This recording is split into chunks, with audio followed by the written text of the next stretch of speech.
সরকার নাগরিকদের অধিকার এবং মর্যাদা এটাকে সবার আগে গুরুত্ব দিতে চাইছে। অর্থাৎ অধিকার এবং মর্যাদা ভিত্তিক একটা যাকে বলে রাষ্ট্র ব্যবস্থা, সমাজ ব্যবস্থা, সেটা আমরা গড়ে তুলতে চাই। কোনো জনগোষ্ঠীর প্রতি করুণা, দয়া, এই সমস্ত প্রশ্নগুলো একেবারেই ঝেঁটিয়ে বিদায় করতে হবে। এটা একটা অধিকারের প্রশ্ন, মর্যাদার প্রশ্ন। যারা নাগরিক এই দেশের, তারা তাদেরকে অধিকার এবং মর্যাদা পেতে হবে। রাষ্ট্রের দায়িত্ব হচ্ছে সেটা তার নিশ্চিত করা। সেই জায়গা থেকে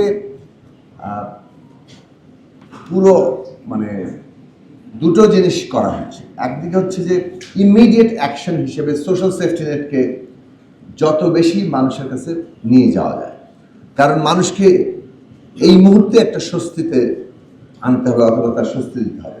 এই মুহূর্তে যে খেতে পাচ্ছে না অথবা এই মুহূর্তে যে একটা একদমই চিকিৎসার অভাবে আছে কিংবা বাসস্থানের অভাবে আছে, তাকে কিভাবে সামাজিক সুরক্ষার আওতায় আনা যায় সেইটা সরকার প্রথমে ভেবেছে। যার ফলে খেয়াল করে দেখবেন যে সরকার শুরুতেই সবগুলো সোশ্যাল সেফটি নেট ব্যবস্থা যাতে দ্রুত শুরু হয় এবং আগামী বাজেট থেকে ব্যাপকভাবে শুরু করা যায় তার জন্য উদ্যোগ।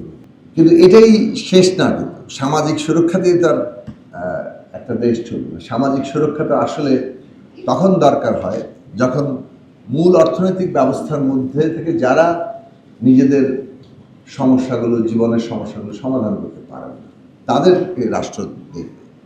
মূল অর্থনৈতিক ব্যবস্থাতেই তো বেশিরভাগ মানুষকে ধারণ করতে হবে এবং সেটা কারণেই একটা বিনিয়োগ নির্ভর এবং কর্মসংস্থানমুখী একটা অর্থনৈতিক ব্যবস্থা সরকারের লক্ষ্য। কিন্তু সেটা আবার রাতারাতি করা যাচ্ছে না।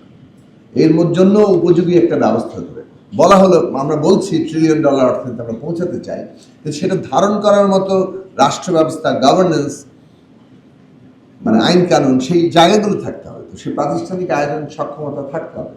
তো সেইখানে পৌঁছানোর জন্য অনেকগুলো কাজ হাতে নেওয়া হচ্ছে যাতে করে রিফর্মটা উইদিন আসে এবং আমরা সত্যিকার অর্থে বিনিয়োগ নির্ভর জায়গায় যেতে পারি।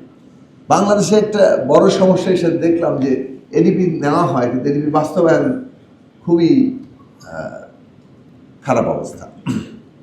এবং তার মানে হচ্ছে যে আমরা যে পরিকল্পনা গ্রহণ করি সেগুলো বাস্তবায়নের সক্ষমতাও আমাদের অর্জন করা হয়নি।